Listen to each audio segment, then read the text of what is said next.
먼저 우리 이창양 후보자님, 예, 윤석열 정부 초대 산업부 장관 후보자가 된 것을 먼저 축하를 드립니다. 오늘 이 청문회를 여러 가지 의원님들의 그 질의나 또는 의혹을 잘 해명하시는 자리가 되었으면 좋겠습니다. 그 아까 이 블로그 얘기를 많이 하시던데 이게 지금 복구가 가능한가요? 블로그는 제가 초기화했고요. 초기화하는 네. 과정에서 아이디를 탈퇴했기 때문에 아이디 탈퇴하면 이게 복구가 저도 아이디 탈퇴해서 저도 뭐 블로그도 다른 걸로 또 바꾸기도 해봤는데 이게 복구가 안 되는 걸로 알고 있는데 이거 한번 알아보십시오. 제가 예, 알기로는 이게 기술적으로 안 쉽지 된다고 제가 예, 아는 걸로 알고 있습니다. 자문을 받았습니다. 예. 그리고 아까 제가 알기로는 저희 SK 사회이사 재직할 때 미래재단 68억 기부금 처리 의결한 부분 이 부분이 이걸 전결할 때는 2015년 11월로 알고 있습니다. 그런데 그 이후에 오히려 이게 문제가 돼서 이렇게 10억 원 이상의 기부금 처리에 관한 통제를 하기 위해서 이 사건이 일어난 이후 2017년 2월 이사회 규정을 개정했을 때 이 건에 대해서 찬성한 거로 알고 있습니다. 제가 안 것이 뭐 잘못됐는지 모르겠는데 아까 존경하는 그 민주당의 의원님께서 질의하실 때 제가 좀 알았던 것과 달라서요. 어떤 것입니까? 예, 저도 아까 위원님 질문 나온 걸 보고 점심 때 확인을 했습니다. 제가 그 미래재단 지원 건이 이사회 안건이었냐고 회사 담당자 지정에 문의했는데요. 당시로는 그런 외부 지원이 CEO 정결 사항이었답니다. 네. 그래서 그때는 이사회 안건이 되지 않았고요. 그 뒤에 그게 이제 사회적으로 문제가 되고 기업 경영에 영향이 있으면서 이사회 규정을 개정해서 10억 이상의 기부를 할 때는 이사회를 반드시 거치도록 그렇게 이사회 규정이 개정됐다고 합니다. 그러니까 네, 그 이전에는 이사회 안건이 알겠습니다. 아니었습니다. 네. 의결한 부분이 잘못된 거 있다면 그건 하나하나 좀 다들 분명히 밝혀졌으면 좋겠습니다.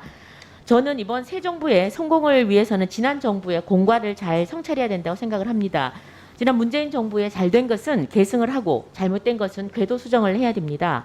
문재인 정부의 에너지 정책은 온실가스 감축이라는 큰 방향 속에서 석탄 발전 감축, 그리고 신재생 에너지 보급 확대, 수소 경제 실현을 위한 기반 등등 큰 성과가 나름대로 있었다고 저는 평가를 합니다. 그러나 원자력 발전에서는 효익보다는 오히려 위험성만을 부각해서 탈원전을 너무나 무리하고 급격하게 추진해서 결과적으로는 어떤 불법적인 문제까지도 노정시켰다고 봅니다.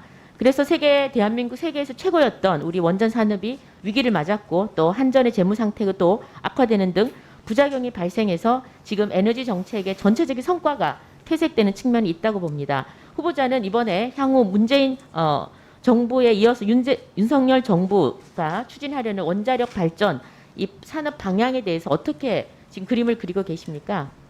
예, 앞에 다른 위원님들 질문에도 말씀드렸습니다만은 원자력은 우리 전력의 그 아주 튼튼한 기저 전원이 되어야 된다 이런 생각을 하고 있고요. 앞으로도 지속적으로 가능한 범위 내에서는 안전성과 조화해서 적극 활용해 나가야 된다. 또 비중을 네. 조금씩 늘려 나가야 된다. 그런 생각을 하고 지금 있습니다. 네, 지금 가장 큰 관심은 이번 윤석열 정부 110대 국정과제에도 들어가 있지만 신한울 3, 4호기 조속 건설 재개하는 겁니다.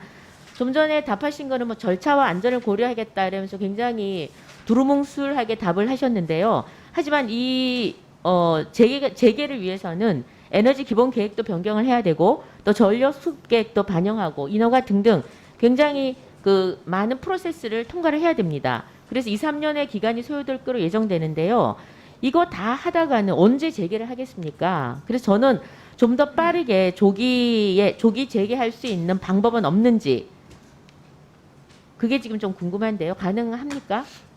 지금 다른 방법은 특별히 있지 않고요. 제 생각에는 에너지 보험 계획을 일단 거기서 반영해야 되고요. 거기 또 약간의 아래 계획인 그 전력 수급 기본 계획에도 당연히 반영을 해야 됩니다. 그리고 나서 이제 재개를 시작해야 된다 이렇게 봅니다. 그러면 2, 3년이 걸릴 텐데 그렇게 늦게 재개가 되는 겁니까? 가급적 이 에너지 기본 계획이나 전력 수급 기본 계획을 올해 안으로 마련하고요. 네. 그 또 병행해서 한수원에서 공사 재개 과정인 그 환경 영향 평가 등 이런 것들을 병행해서 해 나가도록 하겠습니다. 그게 가장 빠른 방법인가요? 예, 지금 현재로서는 절차를 지키면서 안전하게 해야 될 것 같습니다. 어차피 재개한다면 어차피 여기가 부지도 다 마련되고 또 발전 사업 허가도 다 유효하기 때문에 좀 조속히 절차를 밟아서 진행을 해줬으면 좋겠습니다. 그다음에 SMR인데요. 지난 그 문재인 정부에서는 SMR에 대해서 우리 전 장관님께서는 이것을 계속 수출용만 하겠다라고 말씀을 하셨어요. 그래서 지금 정말 SMR에 국내 건설 계획은 없는지 수출만 하겠다는 의지를 갖고 있는지 향후에 궁금합니다. 어떻습니까? 제가 살펴본 SMR 기술의 현재 상태는 아직은 초보 상태고 초기 상태입니다. 그래서 지금 현재 국내 설치나 뭐 수출이나 이런 거를 아직 구체적으로 얘기할 때는 아닌 것 같고요. 지금 필요한 거는 기술적인 성숙도를 높여서 완성되도록 하는 게 더 중요하다 이렇게 생각하고 있습니다. 네, 알겠습니다. 그리고 이번에 이 탈원전 정책 중에 사실은 이게 월성 1호기를 조기 폐쇄하는 과정에서 많은 불법적 행위들이 있었다라는 게 굉장히 문제가 돼서 지금 전 백운규 전 장관, 최이봉 전 비서관, 정재원 한수원 사장이 모두 기소가 된 상태입니다. 그래서 6월 7일 날 첫 공판에 출석할 예정입니다. 근데 백운규 전 장관 같은 경우는 지금 현재 그 기소가 된 내용이 직권남용 권리행사 방해, 업무 방해 혐의로 기소가 됐지만 여기에 배임 교사 혐의도 추가 방안을 지금 검토하고 있다고 합니다. 만약 이 배임 교사 혐의가 적용되면 청와대로 이어지는 윗선 수사가 불가피해질 전망입니다. 검찰 공소장에도 대통령을 지칭하는 용어가 40회 이상 적시되고 있습니다. 그런데 지금 아시겠지만 검수완박 때문에 지금 올 9월부터는 검찰이 공직자 범죄 직접 수사가 불가능해질 것 같습니다. 그래서 9월부터는 이 경찰이나 중수청에서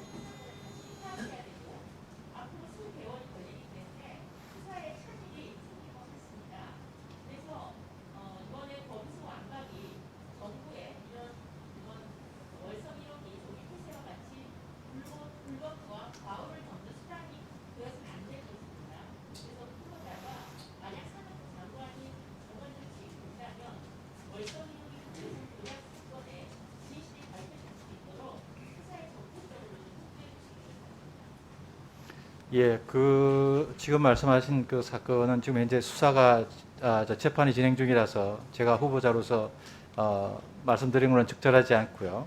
다만 월성 1호기 관련해서 침체된 산업부 분위기나 산업부 직원들의 사기 차원에서는 제가 적극 노력하도록 하겠습니다.